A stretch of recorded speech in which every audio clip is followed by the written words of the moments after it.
Welcome back to another episode of Incompetent Sports Talk. I'm Mike Roselli, sitting alongside Nick Krasinski, and we have a special March Madness Sweet 16 episode for you this weekend. How about this year, Nick? How about this year? This is the first year that I can remember with all 1 through 3s have made it. It's unpredictable. It's very unpredictable. And, you know, I kind of like the Cinderella teams. I like the Davidsons of the team. What? Surprise. What? Come on. I mean, I like the Whoa. Davidsons of the NCAA. And who does not like Western Kentucky that came in last year? There were no Cinderellas this year, though. There's been no Cinderellas. That's what I'm saying. It's not that fun of a bracket this year. Yeah, it really hasn't. It's been very predictable. I think in the end it'll be pretty good when you got the best teams going up against the best teams. But when you got Cinderella, I mean, I put that little ballet shoe or whatever they put on the glass slipper, whatever it's called. I mean, you put it on Arizona, or are they a Cinderella this Arizona, year? I don't know. Arizona's. I think they're school. Yeah, and they're the most underrated number 12 seed I think I've ever seen. Personally, I mean, I think they don't deserve that. They're a very up and down team, but with Chase Buninger and they got 3 Nick pros. Wise, Jordan Hill. I mean, it's a great team. They could really make something happen. But let's jump right into it, though. Let's jump right in. We'll get there. All right, give me right now your most intriguing matchup of the Sweet 16. I think when you break down the Sweet 16, you got to look at Duke and Villanova. Those are your top 2 teams. The interesting thing here is I'm curious to see how Villanova does away from Philadelphia. They were the only team in March Madness that played their games on their home court. It's interesting to see how Villanova can, play away from Philadelphia. And also Duke, Brian Zubrick and Lance Thomas starting. Zubek? However you pronounce it, he's a beast, but he's not playing like a beast right now. If these guys could get going in the tournament, I think this is going to be a great game for Villanova versus Duke. I agree with you. I think Duke-Villanova is the matchup to look at. You have similar styles, guard-heavy teams that rely on a lot of spacing to get their guys open and everything, especially Duke. They really make that happen. These are 2 very similar teams like we've been talking about. Duke's playing very good basketball right now, having just won the ACC tournament and flying through their first 2 games. Right now, John Shires has stepped in the point guard role and done a fantastic job. And Gerald Henderson is showing that he is a go-to guy for them, and he can lead them all the way if he keeps shooting well. And then how about, I'm forgetting, Kyle Singler. I'm so sorry about that, but that took me about 15 seconds to think of his name. But Kyle Singler is an NBA-ready player, too. He can hit the 3. He can D up down low. He's been playing very well right now. He is a future NBA player. How much success he'll have is That's the question. Story. I think is it going to be? I think he's going to be like a Battier. A Battier? Where he's just a traveling guy who will get in every once in a while and be a team. He's a great player. He's a great team player.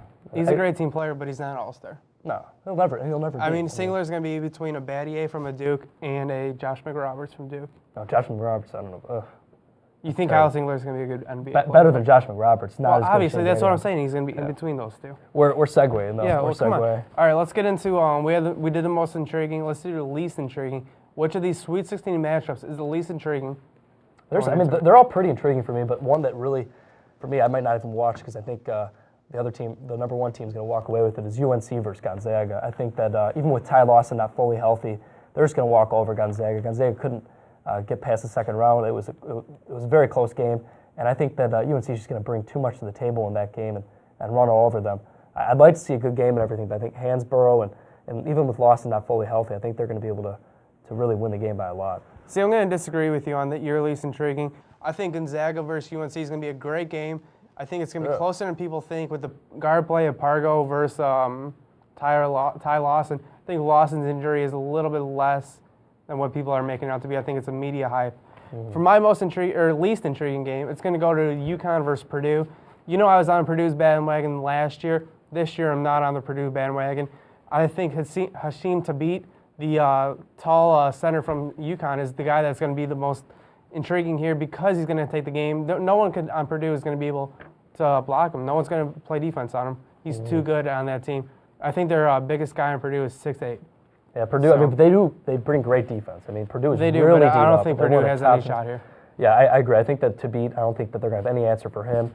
And even when they're celebrating their Sweet 16 berth, I mean, it looked like they were just happy to be there. I think they might just be happy to be playing Connecticut, and they might not be bringing their full intensity, especially with Robbie Hummel not playing as consistent as they would like him to be. They've had other guys stepping up, but I think that Connecticut's got him. I think so, too. But all right, let's do a game-by-game breakdown now. Okay, We've done our least intriguing, most intriguing matchups. Let's go through each matchup and kind of give our prediction of what we think is going to happen. Let's do it. Let's start with the Midwest bracket. Let's go with top seed Louisville versus the number 12 seed Arizona. Okay. Well, I know our director, Morgan McCormick, is not going to like this, but I'm going to go Louisville on this one. I like Louisville because of their press defense. They're going to be able to challenge Arizona here. Terrence Williams for Louisville, he's been a beast so far. He's overshadowed by Blair and Hashim Tlaib for the third center in the Big East, but watch for this guy. He's very athletic, probably the most athletic out of the three. Watch for him to have a big game down low in this game against Arizona, against Jordan Hill. You also got, about Chase Buninger and about Jordan Hill. Nick Wise has really stepped it up in the Big East or in the March Madness tournament. He's given this Arizona team 3 strong, which is going to help them compete. But in the end, is a three-headed monster going to be able to beat this Louisville defense? No. That's what's going to be important here. And just on a side note, Petrino, the Louisville coach, possibly Arizona head coach next. So. Wait. You're saying Rick Pitino might move to Arizona? Yeah. No. Yeah. No, Rick Pitino, there's no way. I can't see that happening. But anyway. It's rumors out there. It's on the only. He's already built up that program so much, though. Yeah, but I mean, I don't know. Arizona's a guaranteed win every year. Well, I mean, they've made the tournament 25 straight years now. 25 straight. So, I mean, I don't know. That'd be interesting. You go to Arizona, look at that recruiting. I mean, yeah, you bring guys in, yeah. especially with the Pac-10 and everything. Mm-hmm. But I think he should be happy with what he's done with Louisville and the kind of be, program he's built there. All right, that's getting off the subject. It is getting off subject. We can talk about that for hours. But no, I agree with you. I think Louisville's it's Louisville's game to lose. I think if they bring their A game to Arizona, there's a reason why Arizona's ranked number 12 and why they're ranked number 1. And hopefully we'll see that reason for Louisville's sake. But Arizona, like I said before, they're the most underrated number 12 seed I've ever seen. And they have 3 pros on their team. Why not? Why not win this game? Especially since Louisville showed that they are beatable. They came back in the last minutes. Their second round game against Siena, they almost lost. So, I mean, Louisville is vulnerable. That's obvious. But I think when the pressure situation comes down to it, they're going to be able to take care of business. Okay, well, sticking with the Midwest, we have Michigan State, who's the number 2 seed, versus Kansas, a number 3 seed. Very, very intriguing matchup for me. Mike, what do you got for this one? I'm going to go with Kansas. This is a great Big 10 versus Big 12 matchup, but I think Kansas is going to take it. Michigan State, they've been playing well and everything, and a lot of people are saying they have a great chance of making the Final Four, which I'm not going to disagree with. But Kansas, they have players that have got a taste of that trophy last year. They've lost, obviously, a couple players from that team last year, and key players at that.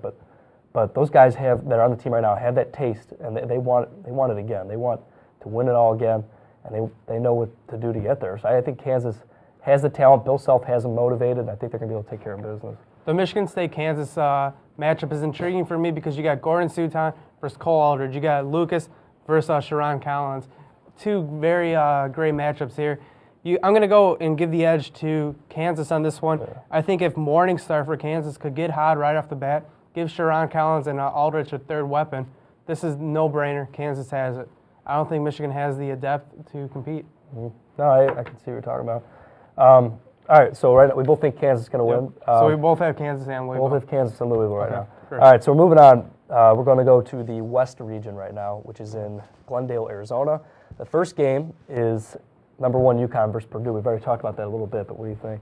Yeah, all right. Well, when you got UConn versus Purdue, I mentioned it before. I think UConn's going to take this game out. I think that A.J. Price right now is playing hot, coming in for Jerome Dyson. That's a big point guard position where UConn's at an advantage. You also got Robbie Hummel coming off a back injury during the season. I don't think he's 100%. Brace, right? Yeah, I don't think he's 100% yet. I don't think he's really not there.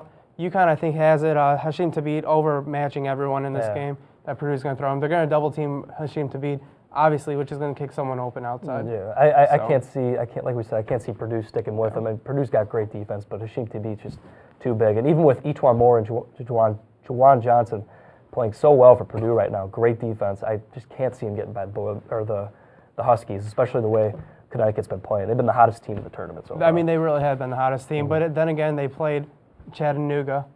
And I forgot Oklahoma. No, not who else? Whoever they played in the number 9 seed. Texas A&M, I think. Yeah, Texas A&M. I mean, it's 2 scrub teams. They blew by them, though. They blew by 2 scrub teams. I mean, they won by 53 points without. I mean, obviously. And 53 and 26.